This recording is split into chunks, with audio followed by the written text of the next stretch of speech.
Shane, how are you this morning? I'm doing pretty good. Yeah? Yeah, had a rough night last night, but Tell me about that.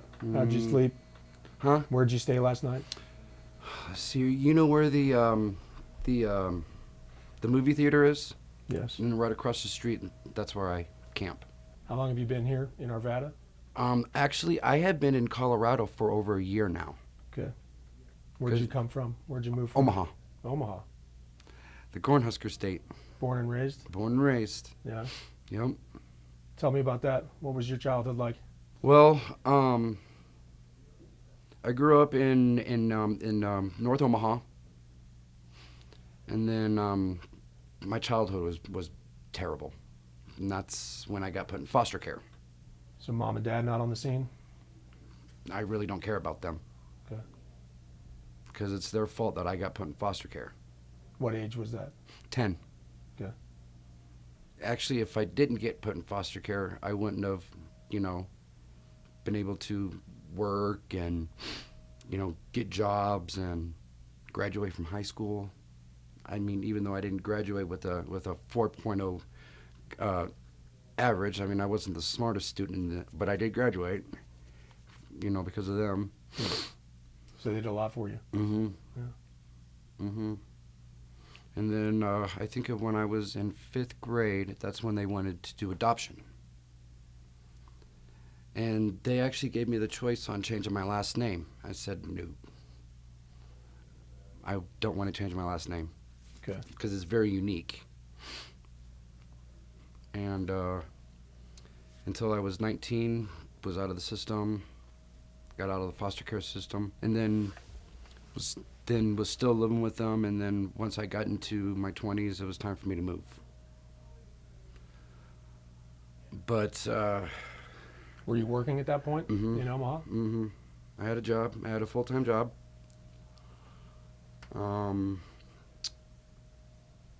Had my own apartment, but I was a party animal, though. I would party every single night. Yeah. Alcohol, drugs, all the above? No drugs. No drugs. But just alcohol. I would buy like a 6-pack or a 12-pack, but I would down that. But then once I started getting older, getting close to my 30s, I'm like, you know what? It's time for me to slow down a little bit. And Were you able to slow it down? not really. Yeah. No. Mm-mm. Losing jobs because I was always going into work drunk all the time. I mean, not drinking on the job, but just being plastered every morning that I would wake up. I had a car, I had a vehicle, so I do know how to drive. So hopefully, once I get my Social Security card and start working, that's the next thing I'm going to do, is get my driver's license, get a car. And then hopefully one of these days, I want to go home. Did you drive out here? No. No. How'd you get out here? What was that transition? Train. Okay. I got here. Why Colorado? It's a long story with that part. Became friends. Met a guy back in Omaha at the homeless shelter because I became homeless last summer. Yeah, last summer. Went to the homeless shelter, and then I met a guy, and of course he's handicapped, wheelchair. Nobody would help him out. I was always the one that was always helping him, pushing him into his wheelchair, made sure that he took his seizure medication. Would go out and panhandle with him almost every single day. And then once the COVID stuff was getting worse, people were catching it in the Shelters? Mm-hmm. Yeah. I was like, Kyle, we cannot do this. I do not want to be trapped in this place for 14 days. We've got to get out of here. And he said, well, the only option that we have is to move to Colorado. I'm like, and then that's when he asked me to move to Colorado with him. And here we are. So what's your day-to-day look like now? What do you, I Well, know you come in here and work. I started volunteering here, and it's going on 2 months now. So No. before you started volunteering, how did you find out about this place? What got you in here? Actually, how I found about this place was actually some friends that I was camping with in Wheat Ridge when I was still in Wheat Ridge. They're telling me about this place. Go to the Rising. They will help you out with anything. They'll help you get a phone, which I lost or got stolen this morning. Got my birth certificate, was able to get an EBT card, got on housing, got on the severe weather shelter network, and then started volunteering. And I love it. I like working. How many days a week do you volunteer? I'm here every day except for Sundays. Yeah, I'll get here between 8 and 8:30 every single morning. Because that's what I used to do when I had a full-time job back in Omaha. Yeah. I would get up at 7 o'clock every single morning, take a shower, get cleaned up, and then be out the door by 7:30 and be at work at 8 o'clock in the morning. And work all the way till like almost 4 or 5 o'clock in the afternoon. And Are you looking for work as well? I already have a job lined up. I just need to get my Social Security card, which I'm waiting on. Hopefully it'll be here in about a couple weeks. I can't do these streets anymore. Do you have an ID? Oh, yeah. Is the Social Security card a limiting factor to getting a job? Is that a requirement? Mm-hmm. Are you staying sober? Who, me? Are you sober? Oh yeah. Yeah. I mean, I shouldn't say this, but I do smoke a little bit of weed here and there, but the other stuff, I stay away from as much as I can. And then I'll tell these people, like, guys, I don't do that stuff. Stop asking me. Go away before I call the cops. My sister killed herself on that stuff. My sister's dead. She OD'd. Extremely. Left 5 kids behind. Is she back? Was she in Omaha? Nebraska? Yeah. My brother.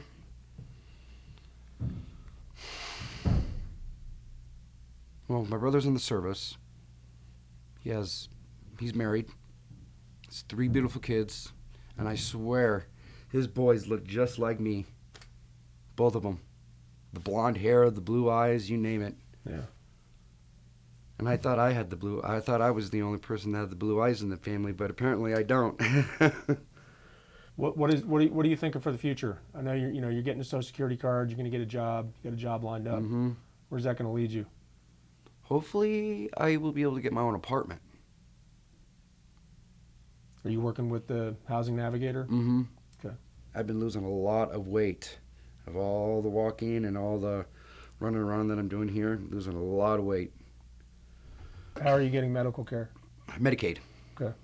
I got Medicaid, and so I'm able to get my my medications if I need medications, doctor's appointments, dental work. I just had to get some dental work recently done. That was painful. That was painful. That hurt really bad. Apparently, the last time I went to the dentist, I'm surprised that they didn't find any cavities.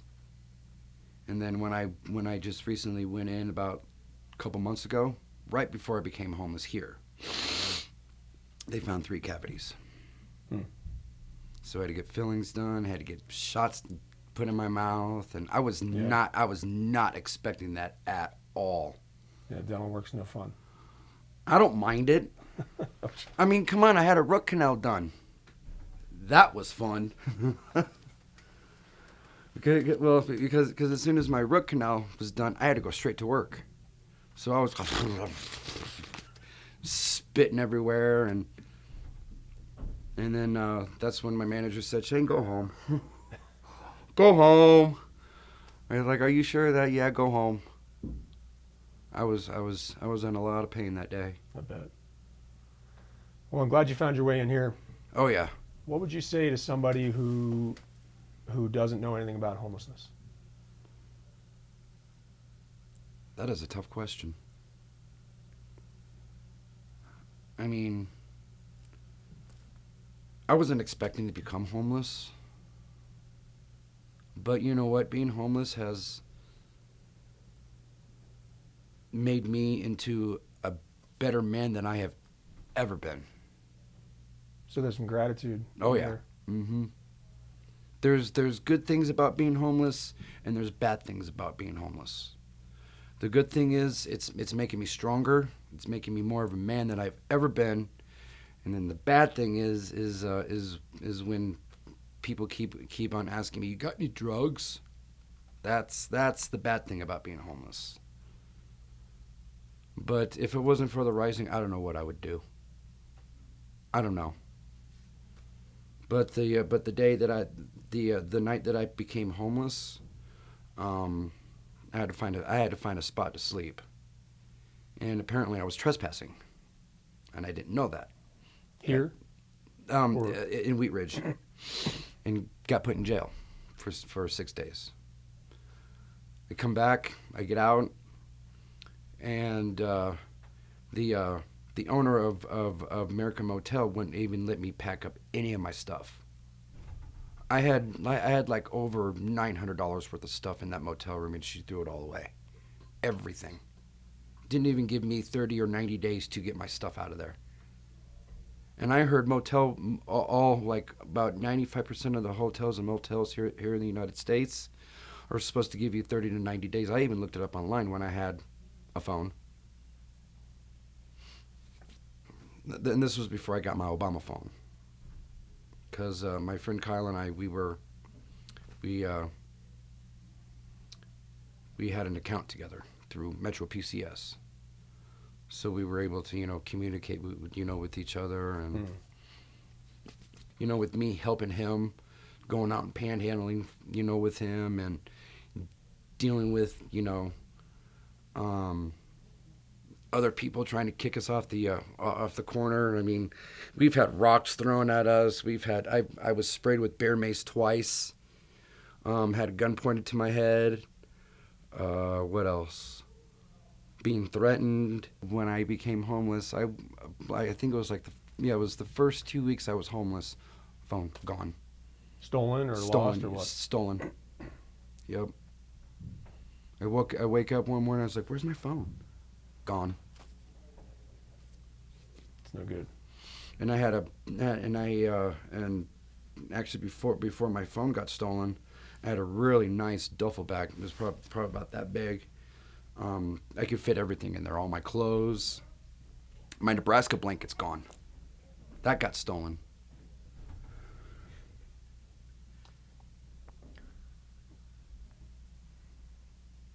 Every time I talk about that blanket, because I made it myself,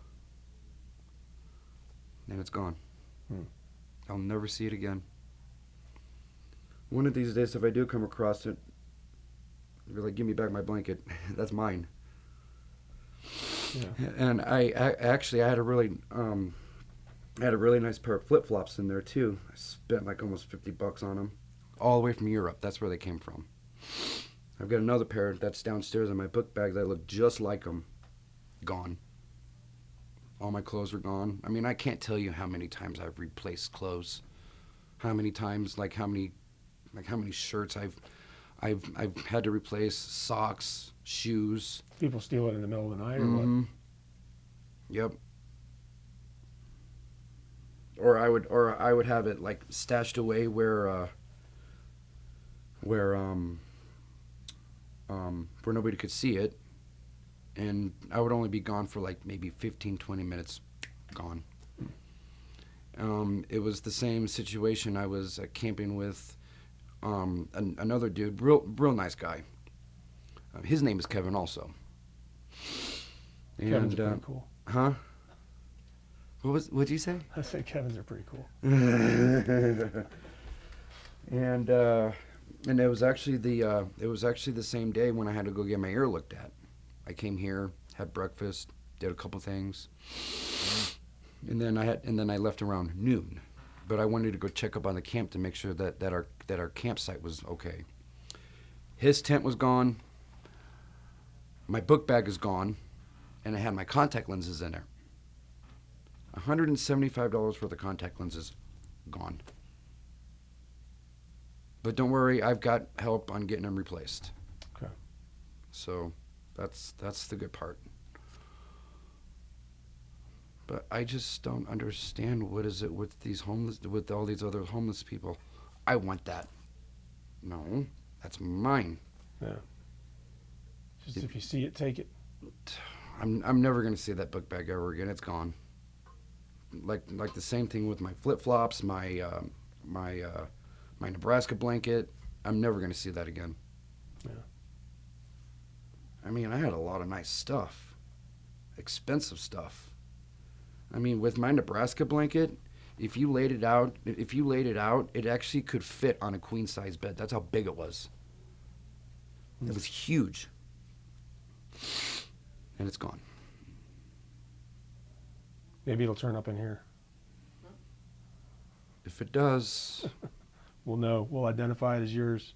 well, if you do see a Nebraska blanket lying around anywhere, that's mine. Grab it. It's not going to say Denver Broncos on it. It's not going to say Dallas Cowboys. It's going to be Nebraska. Yeah. One side is all solid black, and then the other side, because it's a double fleece blanket, and then on the other side is the pattern of the Cornhuskers, All right. of the symbol of the Cornhuskers, and it says Cornhuskers all over the whole entire blanket. But if it wasn't for this church, like I said, I would be,